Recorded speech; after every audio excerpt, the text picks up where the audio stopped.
guys, welcome back to my channel. இந்த வீடியோவில் இப்போ ரீசெண்ட் டைம்ஸில் ட்ரெண்ட் ஆகிட்டு இருக்க எலாஸ்டிக் ஷோல்டர் டாப் தான் பார்க்க போகிறோம். இந்த டாப்போட ஆக்சுவல் பேர் பெசன்ட் டாப். இந்த டாப்பில் நம்ம எலாஸ்டிக் வச்சுருக்கிறதுனால ஆஃப் ஷோல்டராகவும் யூஸ் பண்ணிக்கலாம். இது எப்படி டிராஃப்ட் பண்ணுறதுன்னு டீட்டெயில்டாக பார்க்கலாம். ஒரு நார்மல் பேசிக் பிளாக்ல வைட் நெக் இருக்கிற மாதிரி எடுத்து வச்சுருக்கேன். நீங்கள் போட் நெக் கூட யூஸ் பண்ணிக்கலாம். எனக்கு அவ்வளோ வைடாக வேணாம் அப்படின்றதுனால கொஞ்சம் லிட்டில் வைடாக இருக்கிற மாதிரி எடுத்திருக்கேன். நீங்கள் போட் நெக் போகிறீங்கன்னா டெப்த் வந்து ஒரு 3 இன்ச்சஸ்க்கு மேலே வந்து இறக்கக்கூடாது. சப்போஸ் எனக்கு வைடர் நெக் வந்து வரைய தெரியல அப்படின்னு சொன்னீங்கன்னா ஷோல்டர் மார்க் பண்ணிவிட்டு ஷோல்டர்லேருந்து உள்ள 2 இன்ச்சஸ் மார்க் பண்ணிவிட்டு அப்புறமா நெக் வித்து ஜாயின் பண்ணிக்கோங்க. அப்பயுமே நீங்கள் டெப்த் வந்து 3 இன்ச்சஸ்க்கு மேலே கொடுக்கக்கூடாது. நெக்ஸ்ட் வந்து நெக்லைன் ஷேப். இப்போ ஸ்கொயர் நெக்லைனாக இருந்துச்சுன்னா அந்த பாக்ஸ் ஷேப் வரைஞ்சதுக்கப்புறமா அந்த கார்னர்லேருந்து டேரெக்டாக நீங்கள் ஆர்ம் ஹோலோட கனெக்ட் பண்ணிடலாம். பட் எனக்கு ரவுண்ட் ஷேப் வேணும் அப்படின்றதுனால கொஞ்சம் லிட்டில் ஃப்ளாட் கொடுத்துட்டு அதுக்கப்புறமா நான் ரவுண்ட் ஷேப் வரைஞ்சிக்கிறேன். எங்கே வரைக்கும் ஃப்ளாட் கொடுத்தீங்களோ அதை மார்க் பண்ணி மெஷர் பண்ணி எழுதி வச்சுக்கோங்க. ஏன்னா இது நம்ம எவ்வளோ எலாஸ்டிக் கொடுக்குறோன்றது பின்னாடி தேவைப்படும். அதே மாதிரியே நெக்லைனுமே மெஷர் பண்ணி எழுதி வைக்கணும். ஏன்னா நம்ம இங்கேயும் எலாஸ்டிக் கொடுக்க போகிறோம். இப்போ நம்ம மார்க் பண்ண பாயிண்ட்டையும் ஆர்ம் ஹோலையும் கனெக்ட் பண்ணிக்கோங்க. ஆர்ம் ஹோலில் அந்த கார்னரில் ஜாயின் பண்ணிடாமல் கொஞ்சம் தூரம் ஃப்ளாட் இருக்கிற மாதிரி வச்சுட்டு ஜாயின் பண்ணுங்கள். அப்போ தான் ஸ்லீவ் அட்டாச் பண்ணும்போது கரெக்டாக அட்டாச் ஆகும். இப்போ இந்த மேலே இருக்க போர்ஷனை கட் பண்ணிட போகிறோம். யூஸ்வலாக ஃப்ரண்ட் ஆர்ம் ஹோலுக்கு குழியாக ஒரு 1/2 இன்ச் கட் பண்ணுவோம் இல்லையா? இங்கே ஆல்ரெடி டீப்பாக கட் பண்ணியிருக்கிறதுனால அந்த குழியாக கட் பண்ணுறது தேவையில்லை. இப்போ அந்த ஷேப்லேயே கட் பண்ணிவிட்டு மேலே உள்ள போர்ஷனை வந்து பத்திரமா வச்சுக்கோங்க. பின்னாடி யூஸ் ஆகும். இப்போ கீழே உள்ள பார்ட்டு தான் நம்மளுக்கு தேவையான பாடிஸ் பார்ட். இப்போ நம்ம அடுத்து ஸ்லீவ் கட் பண்ண போகிறோம். அதுக்கு இந்த மாதிரி ஃபோல்டில் பேப்பர் எடுத்துகிட்டு ரைட் சைடில் ஃபோல்டு இருக்க மாதிரி வச்சுக்கோங்க. ஃபர்ஸ்ட் ஒரு ஸ்ட்ரெயிட் லைன் வரைஞ்சிட்டு நீங்கள் பிளான் பண்ணியிருக்க ஸ்லீவ் லென்த்தை விட ஒரு 4-5 இன்ச்சஸ் அதிகமாகவே வச்சு ஸ்லீவ் லென்த் வந்து ட்ரா பண்ணிக்கோங்க. இது எதுக்காக இப்படி வரையணுன்றதை பின்னாடி நம்ம ஸ்லீவ் கட் பண்ணும் போது நான் எக்ஸ்பிளைன் பண்ணியிருக்கேன். கிளியராக பாருங்கள். இப்போ நம்ம பாடிஸ் பார்ட் கட் பண்ணும்போது மேலே ஒரு போர்ஷனை செக்யூர் பண்ணி வச்சுருந்தோம்ல, அதை இங்கே தான் வரைய போகிறோம். ஸோ அதை மெஷர் பண்ணி மார்க் பண்ணி வச்சுருந்தோம் பார்த்தீங்களா? நம்ம அதை ஆல்ரெடி கட் பண்ணி எடுத்துட்டோம். அந்த கட் பண்ண போர்ஷனை ஸ்லீவில் தான் வந்து அதை கொடுக்க போகிறோம். ஸோ அங்கே 2.5 இன்ச்சஸ் அங்கே மார்க் பண்ணி மெஷர் பண்ணி வச்சுருக்கீங்கன்னா ப்ளஸ் ஒரு 4 to 5 இன்ச்சஸ் கேதர்ஸ்க்காக கொடுத்துக்கோங்க. அதை மார்க் பண்ணிவிட்டு அந்த மார்க்லேருந்து பாடிஸ் பார்ட்டை இந்த மாதிரி ப்ளேஸ் பண்ணிவிட்டு ஆர்ம் ஹோல் வரைஞ்சிக்கோங்க. ஹெம்லைன்லேயும் நீங்கள் ரவுண்டாக மட்டும் வைக்கலாம். சப்போஸ் உங்களுக்கு கேதர்ஸ் வேணும்னா ஒரு 4 to 5 இன்ச்சஸ் அதிகமாக வச்சு மார்க் பண்ணிவிட்டு நீங்கள் வரைஞ்ச ஆர்ம் ஹோலோட கனெக்ட் பண்ணிட்டீங்கன்னா ஸ்லீவ் வந்து முடிஞ்சிடும். மறக்காமல் ஹெம்லைன் இதுன்னு எழுதி வச்சுக்கோங்க. ஸோ ஃபைனலாக ட்ரெஸ்ஸை லே பண்ணி பார்க்கும்போது கீழே பாடிஸ் பார்ட் இருக்கும். பாடிஸ் பார்ட்டில் நம்ம மேலே கட் பண்ணி போட்ட போர்ஷன் வந்து ஸ்லீவோட கனெக்ட் ஆகிருக்கும். பேசிக்காக நம்ம டிராஃப்ட் பண்ணும்போது பார்க்குறதுக்கு ரேக்லான் ஸ்லீவ் மாதிரி தான் இருக்கும். பட் ஃபைனலாக எலாஸ்டிக்லாம் கொடுத்து கேதர் பண்ணதுக்கப்புறமா ஸ்லீவையும் நம்ம பாடிஸையும் கனெக்ட் பண்ண அந்த ஜாயிண்ட் வந்து ரொம்ப தெரியவே தெரியாது, நிறைய கேதர்ஸ் இருக்கிறதுனால.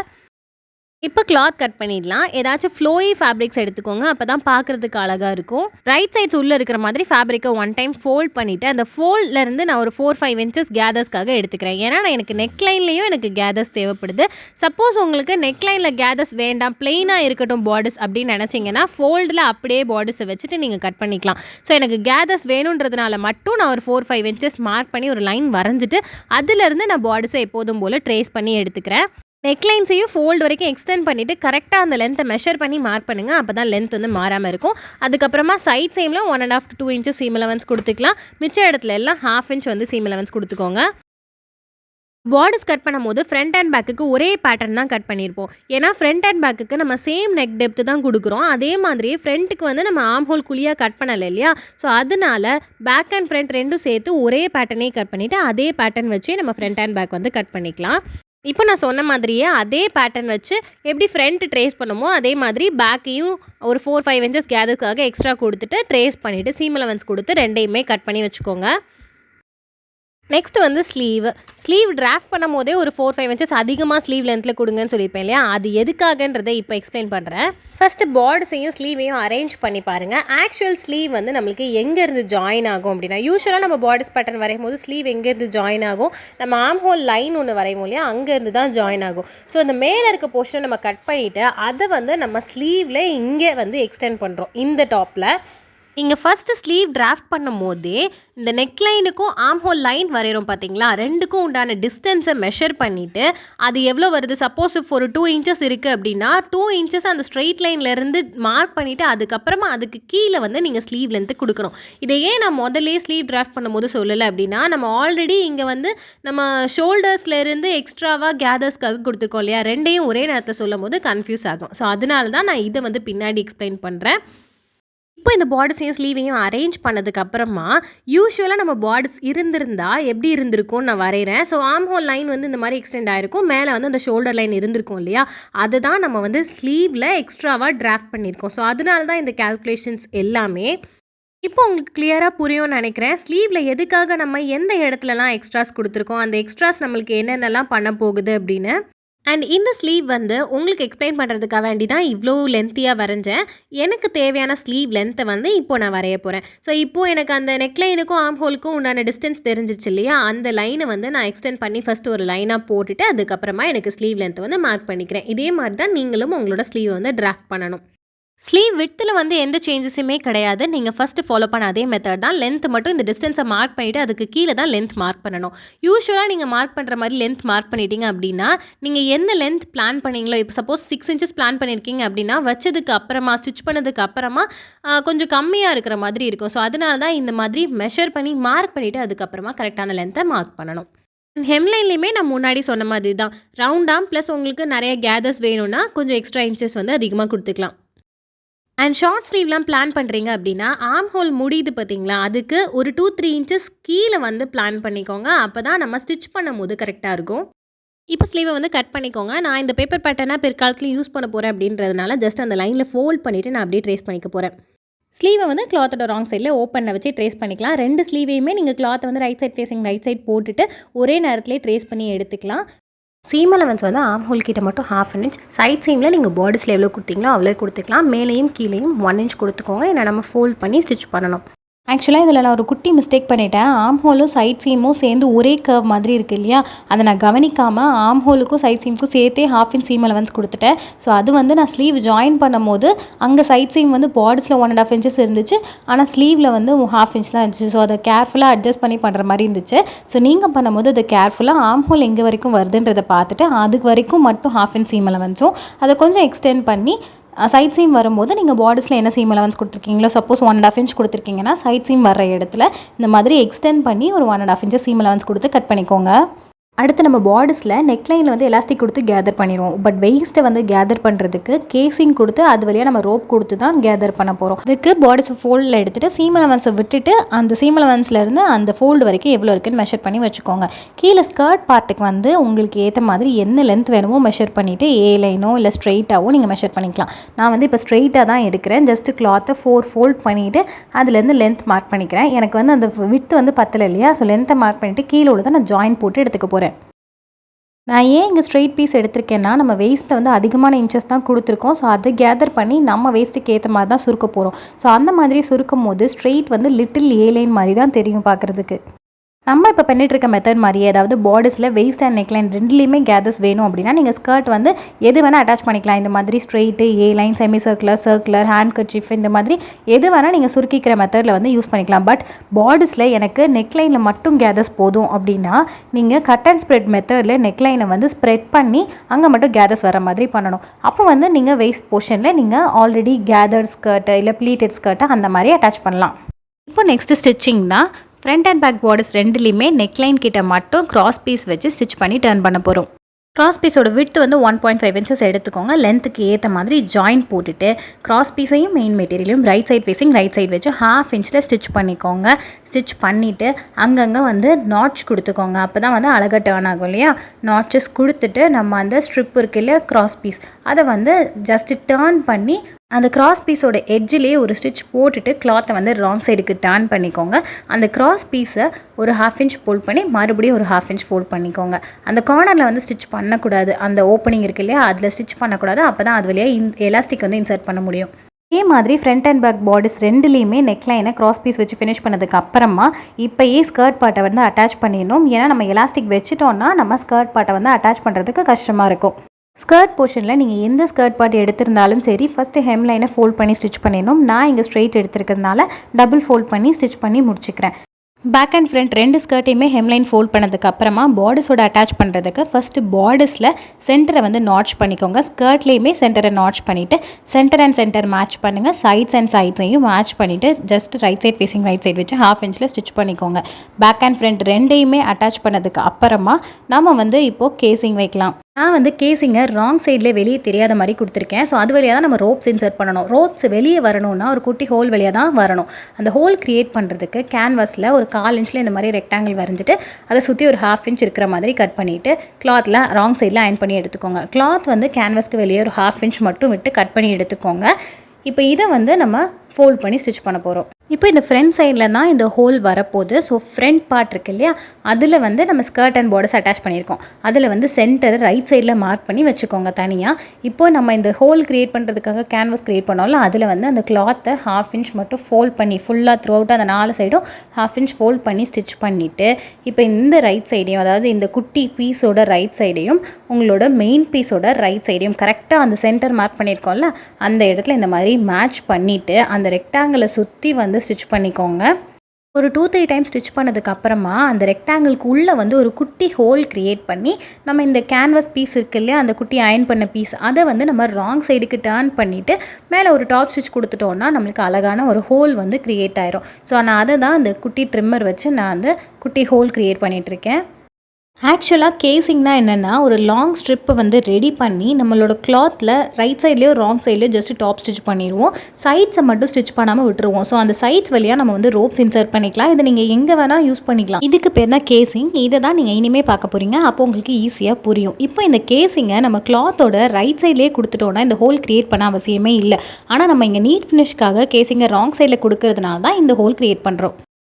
இப்போது கேசிங் ரெடி பண்ணிடலாம். கேசிங்கோட லென்த் வந்து நம்ம ஆல்ரெடி மெஷர் பண்ணோம் இல்லையா, அந்த பார்டர்ஸில் ஃபோல்ட்லேருந்து சீம் அலவன்ஸ் வரைக்கும் மெஷர் பண்ணி வச்சுக்கோங்கன்னு சொல்லியிருப்பேன். அது ப்ளஸ் 1 இன்ச் எடுத்துக்கோங்க. வித் வந்து 2 இன்ச்சஸ் எடுத்துகிட்டு அதில் வந்து மேலே ஒரு 1/2 இன்ச்சு சென்டரில் கொண்டு வந்து ஃபோல்ட் பண்ணி அயன் பண்ணிக்கோங்க. அதே மாதிரி கீழேயுமே 1/2 இன்ச்சு ஃபோல்ட் பண்ணி சென்டரில் கொண்டு வந்து அயன் பண்ணி வச்சுக்கோங்க. சைட்ஸில் வந்து நம்ம லென்த்தில் எக்ஸ்ட்ரா 1 இன்ச் கொடுத்துருக்கோம் இல்லையா, அதில் 1/2 இன்ச் ஒரு சைடில் அயன் பண்ணி வச்சுக்கோங்க. இன்னொரு சைடில் 1/2 இன்ச்சு ஃபோல்ட் பண்ணி அயன் பண்ணி வச்சுக்கோங்க. இப்போ அந்த 1 இன்ச் சரியாக போச்சா? இப்போ இந்த கேசிங்கில் நம்ம சைட்ஸில் அயன் பண்ணி வச்சோம்ல ராய்ஜஸ் தெரியாமல் இருக்கிறதுக்காக அதை வந்து ஜஸ்ட் டாப் ஸ்டிச் பண்ணி வச்சுக்கோங்க. ஏன்னா நம்ம கிளாத்தில் வந்து கேசிங்கை வச்சு ஸ்டிச் பண்ணும்போது சைட்ஸில் வந்து ஸ்டிச் பண்ண மாட்டோம் இல்லையா, அதனால் ஃபஸ்ட்டு ஃப்ரண்ட் பார்ட் எடுத்துக்கோங்க. ஃப்ரண்ட் பார்ட்டில் நம்ம அந்த ஹோல் க்ரியேட் பண்ணியிருக்கோம். ஹோல் க்ரியேட் பண்ணதில் நம்ம பார்டர்ஸில் தான் நான் வச்சு ஸ்டிச் பண்ணுறேன். ஸ்கர்ட் பார்ட்டில் வைக்கல, ஹோலுமே நான் வந்து பார்டர்ஸ் பார்ட்டில் தான் க்ரியேட் பண்ணேன். ஸோ அந்த ஹோலில் இருந்து கரெக்டாக அந்த கேசிங் வந்து அலைன் பண்ணிவிட்டு கீழேயும் மேலேயும் மட்டும் ஸ்டிச் பண்ணணும். சைட்ஸில் வந்து ஸ்டிச் பண்ணிடக்கூடாது. அப்போ தான் ரோப்ஸ் வந்து அது வழியாக இன்சர்ட் பண்ண முடியும். இதே மாதிரியே இன்னொரு சைடும், அதாவது ஃப்ரண்ட் பார்ட்டில் நம்ம சென்டர்லேருந்து ஒரு சைடு தான் ஸ்டிச் பண்ணியிருக்கோம். அதே மாதிரியே இன்னொரு சைட்லேயும் கேசிங்கை வச்சு அலைன் பண்ணிவிட்டு வேணும்னா பின் வச்சு செக்யூர் பண்ணிக்கோங்க. கரெக்டாக சீம் அலவன்ஸ்லேருந்து அந்த சென்டர் வரைக்கும் மட்டும்தான் அந்த கேசிங் வரும். இதே மாதிரியே பேக் பீஸ்லேயும் அட்டாச் பண்ணணும். பேக் பீஸில் வந்து ஹோல் இல்லாதனால நீங்கள் கேசிங்கை வந்து சிங்கிள் பீஸாகவே எடுத்துக்கலாம். பட் நான் இங்கே இதில் வந்து 2 பீஸாக எடுத்திருக்கேன். நீங்கள் வந்து மொத்தமாக நீங்கள் 4 பீஸ் எடுத்தோம் இல்லையா கேசிங், அதுக்கு பதிலாக நீங்கள் 3 பீஸாகவே எடுத்துக்கலாம். ஃப்ரண்ட் மட்டும் 2 பீஸ் வரும், பேக்கில் வந்து சிங்கிள் பீஸாகவே நீங்கள் கேசிங்கை வந்து எடுத்துக்கலாம். அண்ட் கேசிங்கோட லென்த்தை வந்து மெஷர் பண்ணும்போது கேர்ஃபுல்லாக மெஷர் பண்ணுங்கள். ஒரு ஸ்டிச் லைன்லேருந்து இன்னொரு ஸ்டிச் லைன் வரைக்கும் தான், அதாவது சீம் அலவன்ஸ் ஸ்டார்ட் ஆகிற வரைக்கும். ஒருவேளை சீம் அலவன்ஸ்க்குள்ளே நம்மளோட கேசிங் போயிடுச்சு அப்படின்னா ஸ்டிச் பண்ணதுக்கப்புறமா அந்த கேசிங்குள்ளே ரோப்ஸ் இன்சர்ட் பண்ணவே முடியாது. பேக் அண்ட் ஃப்ரண்ட் ரெண்டும் கேசிங் வச்சுட்டிங்கன்னா நெக்ஸ்ட்டு வந்து நெக்லைனில் எலாஸ்டிக் வைக்கிறது தான். நம்ம நெக்லைன் ஆல்ரெடி மெஷர் பண்ணி எழுதி வச்சுருக்கோம் இல்லையா, அதை வந்து இப்போ ஃப்ரண்ட்டுனா ஒரு சைட்லேயே 2 போர்ஷன் இருக்கும். ஃபோல்டில் இருந்துச்சுன்னா 2ஐயும் ஆட் பண்ணிவிட்டு சப்போஸ் இப்போ 11 இன்ச்சஸ் வருது அப்படின்னா அதில் வந்து 1 or 2 இன்ச்சஸ் வந்து சப்ராக்ட் பண்ணிக்கோங்க, அதாவது மைனஸ் பண்ணிக்கோங்க. இது எதனாலனா உங்களோட எலாஸ்டிக் வந்து எந்த அளவுக்கு எலாஸ்டிசிட்டி இருக்குது அப்படின்றத பார்த்துட்டு, சில எலாஸ்டிக் வந்து நல்ல எலாஸ்டிசிட்டி கொடுக்கும், சிலது வந்து ரொம்ப டைட்டாக இருக்கும். ஸோ அதுக்கேற்ற மாதிரி வந்து நீங்கள் மைனஸ் பண்ணிவிட்டு அதிலிருந்து சீம் அலவன்ஸ் வந்து கொடுத்துக்கோங்க. நான் வந்து 1 இன்ச் சீம் அலவன்ஸ் கொடுத்துருக்கேன். ஸோ டோட்டலாக 10 + 1 வந்து நான் 11 இன்ச்சஸ் எலாஸ்டிக் எடுத்திருக்கேன். எலாஸ்டிக்கில் மேலேயும் கீழேயுமே சேஃப்டி பின் வச்சு செக்யூர் பண்ணிவிட்டு நம்ம நெக்லைனில் அந்த 1/2 இன்ச்சில் வந்து உள்ளே ஸ்டிச் பண்ணிடாதீங்கன்னு சொன்னோம் இல்லையா, அது வழியாக இன்சர்ட் பண்ணி இன்னொரு சைடு வழியாக எடுத்துக்கோங்க. எதுக்காக எலாஸ்டிக்கில் இன்னொரு சைட்லேயும் சேஃப்டி பின் இன்சர்ட் பண்ண சொன்னோன்னா நம்ம இந்த சைடு வழியாக இழுக்கும் போது அது வழியாக வெளியே வராமல் இருக்கும். ஸோ அதனால தான். ஸோ ஒரு சைடு வெளியே எடுத்ததுக்கு அப்புறமா கரெக்டாக அந்த 1/2 இன்ச் வரைக்கும் வந்ததுக்கப்புறமா சீம் அலவன்ஸ்லேயும் கரெக்டாக வந்து அந்த எலாஸ்டிக் வரணும். அதுக்கப்புறமா அந்த 1/2 இன்ச்சில் வந்து ஸ்டிச் பண்ணிக்கோங்க. இப்போ உங்களோட நெக்லைனை மெஷர் பண்ணி பாருங்கள். சப்போஸ் இப்போ உங்களோட நெக்லைன் 11 இன்ச்சஸ் இருக்குது அப்படின்னா சீம் அலவன்ஸோட சேர்த்து 1 இன்ச் கூட இருக்கலாம், ஆர் 1 இன்ச்சஸ் வந்து கம்மியாக இருக்கலாம். ஏன்னா நம்ம எலாஸ்டிக் இன்சர்ட் பண்ணியிருக்கிறதுனால அது வந்து நல்ல எலாஸ்டிக்கோட இழுத்து கொடுக்கும். அதுவும் கரெக்டு தான். பட் எனக்கு அந்த இழுத்து டைட்டாக வேணாம் அப்படின்றதுனால நான் இப்படி கரெக்டாகவே நெக்லைனை வச்சுக்கிறேன். இப்போ பேக் அண்ட் ஃப்ரண்ட் ரெண்டுலேயுமே நெக்லைனில் எலாஸ்டிக் வச்சு ஃபினிஷ் பண்ணதுக்கப்புறமா ஸ்லீவ் அட்டாச்சிங் தான். ஸ்லீவில் வந்து மேலேயும் கீழேயும் 1 இன்ச் கொடுத்துருக்கோம் இல்லையா, ஸோ அந்த 1 இன்ச்சை வந்து 2 சைடுமே மேலேயும் கீழேயுமே 1/2 இன்ச்சை ஃபோல்ட் பண்ணி ஸ்டிச் பண்ணிக்கோங்க. இங்கேயுமே நம்ம சைட்ஸில் வந்து எலாஸ்டிக் இன்சர்ட் பண்ண போகிறோம் அப்படின்றதுனால அந்த சைட்ஸை வந்து க்ளோஸ் பண்ணி ஸ்டிச் பண்ணக்கூடாது. நம்ம எலாஸ்டிக்கோட லென்த்துக்கு வந்து நம்ம ஆல்ரெடி அந்த மெஷர் பண்ணி வச்சுருந்தோம்ல இந்த 2.5 இன்ச்சஸ்னால் ஃப்ரண்ட்டுக்கு 2.5 இன்ச்சஸ், பேக்குக்கு ஒரு 2.5 இன்ச்சஸ் ப்ளஸ் வந்து ஒரு 1 இன்ச் சீம் அலவன்ஸ் சேர்த்து நான் மொத்தமாக 6 இன்ச்சஸ் எடுத்துக்கிறேன். ஹெம்லைனில் வந்து நீங்கள் ஹோல் வழியாக இன்சர்ட் பண்ண போகிறீங்கன்னா உங்களோட ரவுண்டாம் ப்ளஸ் நீங்கள் சைட் சீமில் கொடுத்துருக்க சீம் அலவன்ஸை சேர்த்து எடுத்துக்கலாம். இப்போ நம்ம முன்னாடி நெக்லைனில் எலாஸ்டிக் எப்படி இன்சர்ட் பண்ணமோ தேவையான எலாஸ்டிக்கை எடுத்துகிட்டு சைட்ஸ் வழியாக இன்சர்ட் பண்ணிவிட்டு அந்த சீம் அலவன்ஸ் வரைக்கும் வெளியே வந்ததுக்கப்புறமா நான் 1/2 இன்ச்சில் வந்து ஸ்டிச் பண்ணிக்கிறேன். மேலேயும் கீழே இதே மாதிரியே எலாஸ்டிக் வச்சு ஃபினிஷ் பண்ணிக்கோங்க. நான் வந்து இங்கே ஹெம்லைன்லேருந்து ஒரு 1 இன்ச் மேலே வந்து ராங் சைடில் எலாஸ்டிக் வந்து ஜஸ்ட் டாப் ஸ்டிச் பண்ணியிருக்கேன், உள்ள கேசிங் வழியாக இன்சர்ட் பண்ணாமல். இப்போது நம்ம ஸ்லீவை வந்து அட்டாச் பண்ணிக்கலாம். ஃபஸ்ட்டு வந்து ஃப்ரண்ட் போர்டர்ஸ் எடுத்து வச்சுக்கோங்க. ஃப்ரண்ட்டில் வந்து just right side facing right side வச்சுட்டு ஆர்ம் ஹோலை வந்து இந்த மாதிரி பின் வச்சு செக்யூர் பண்ணிவிட்டு அதுக்கப்புறமா வந்து கரெக்டாக ஸ்டிச் பண்ணுங்கள். அண்ட் இதில் வந்து மெயினாக எப்படின்னா ஆர்ம் ஹோல் ஸ்டிச் பண்ணும்போது நம்ம அந்த எலாஸ்டிக் போர்ஷன் கொடுத்துருக்கோம் இல்லையா, ஆர்ம் ஹோல்லையும் கொடுத்துருக்கோம் அண்ட் நெக்லைன்லேயும் எலாஸ்டிக் கொடுத்துருக்கோம். கரெக்டாக வந்து மேட்ச் ஆகணும், இல்லைனா மிஸ் மேட்சஸ் வந்து தெரியும். ஏன்னா நம்ம வந்து கரெக்டாக அங்கே ஜாயிண்ட் வர்றதுனால ரொம்ப தெரியும். ஸோ அதை மட்டும் கேர்ஃபுல்லாக ஸ்டிச் பண்ணிக்கோங்க. இதே மாதிரியே பேக் போர்ஷனையும் ஃபஸ்ட்டு வச்சு அலைன் பண்ணிவிட்டு அதுக்கப்புறமா ஆர்ம் ஹோல் மேட்ச் பண்ணி right side facing right side வச்சுட்டு ஆர்ம் ஹோலை 1/2 இன்ச்சில் ஸ்டிச் பண்ணி முடிச்சுக்கோங்க. இதே மாதிரியே இன்னொரு ஸ்லீவையும் ஃப்ரண்ட் அண்ட் பேக் ஆர்ம் ஹோலோட மேட்ச் பண்ணி ஸ்டிச் பண்ணி முடிச்சுக்கோங்க. ஸ்லீவ் அட்டாச் பண்ணுறதுல முக்கியமான போர்ஷனே நான் முன்னாடி சொன்ன மாதிரி கரெக்டாக வந்து மேட்ச் ஆகணும். இல்லைன்னா இது ஃபுல் சர்க்கிளாக வர்ற மாதிரி இருக்கிறதுனால ஒரு சின்ன மிஸ் மேட்ச் வந்தால் கூட ரொம்ப வித்தியாசமாக தெரியும். ஸோ அதை மட்டும் கேர்ஃபுல்லாக கரெக்டாக பின் வச்சு செக்யூர் பண்ணிவிட்டு அப்புறமா ஸ்டிச் பண்ணுங்கள்.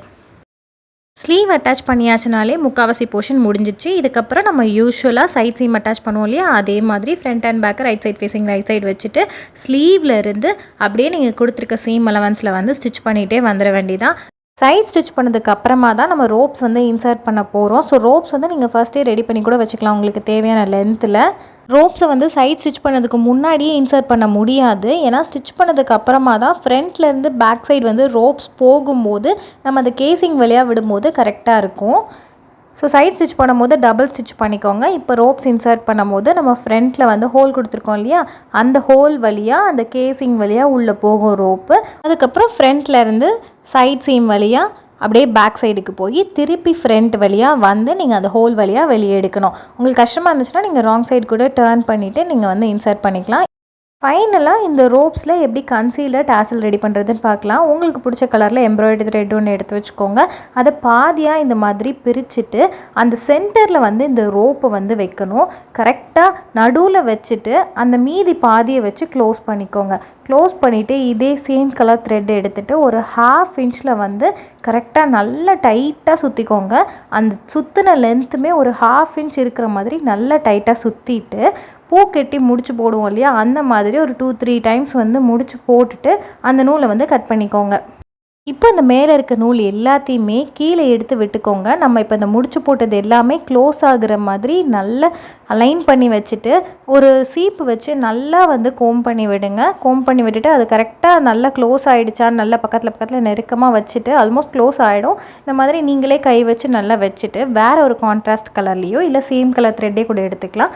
அதை வச்சுட்டு நம்ம முதல்ல எப்படி ஒரு 1/2 இன்ச்சில் வந்து நீங்கள் டைட்டாக சுற்றுனீங்களோ அதே மாதிரியே சுற்றிக்கோங்க. இப்படி சுற்றும் போது உங்களுக்கு லென்த் வந்து உங்களுக்கு கஷ்டமாக சுற்றுறதுக்கு அப்படின்னா உங்களுக்கு தேவையான லென்த்துக்கு ஷார்ட் பண்ணிவிட்டு அதுக்கப்புறமா வந்து நீங்கள் சுற்றலாம். நல்லா அதே மாதிரியே நல்லா டைட்டாக சுற்றிட்டு ஒரு 3 டைம்ஸ் வந்து பூ கெட்டி முடிச்சு போடுற மாதிரி முடிச்சு போட்டு கட் பண்ணி எடுத்துக்கோங்க. ஃபைனலாக நீங்கள் முடிக்கும் போதும் நல்லா அதை கோம் பண்ணி விட்டீங்க அப்படின்னா தான் அந்த டாசல் வந்து பார்க்குறதுக்கு அழகாக இருக்கும். ஸோ 2 ரோப்லேயும் டாசல் வச்சு ஃபினிஷ் பண்ணிட்டீங்கன்னா இந்த ட்ரெஸ் வந்து கம்ப்ளீட் ஆகிடும். இந்த ட்ரெஸ் உங்களுக்கு பிடிச்சிருந்துச்சு அப்படின்னா கண்டிப்பாக ட்ரை பண்ணி பார்த்துட்டு என்னோட இன்ஸ்டாகிராம் ஹேண்டலுக்கு ஃபோட்டோஸ் அனுப்புங்க. நான் ஃபர்ஸ்டே சொன்ன மாதிரி நீங்கள் இந்த ட்ரெஸ்ஸை ஆஃப் ஷோல்டராகவும் யூஸ் பண்ணிக்கலாம். ஏன்னா நம்ம நெக்லைனில் எலாஸ்டிக் கொடுத்துருக்கிறதுனால இந்த ட்ரெஸ்ஸில் நிறைய வேரியேஷன்ஸ் க்ரியேட்டிவாக ட்ரை பண்ணலாம். இந்த வீடியோ உங்களுக்கு கண்டிப்பாக யூஸ்ஃபுல்லாக இருந்திருக்கும்னு நினைக்கிறேன். உங்களோட ஃப்ரெண்ட்ஸ் அண்ட் ஃபேமிலிக்கு ஷேர் பண்ணுங்கள். இன்னொரு இன்ட்ரெஸ்டிங்கான வீடியோவில் உங்களை மீட் பண்ணுறேன். Until then, it's bye-bye from Shruthi Tamil.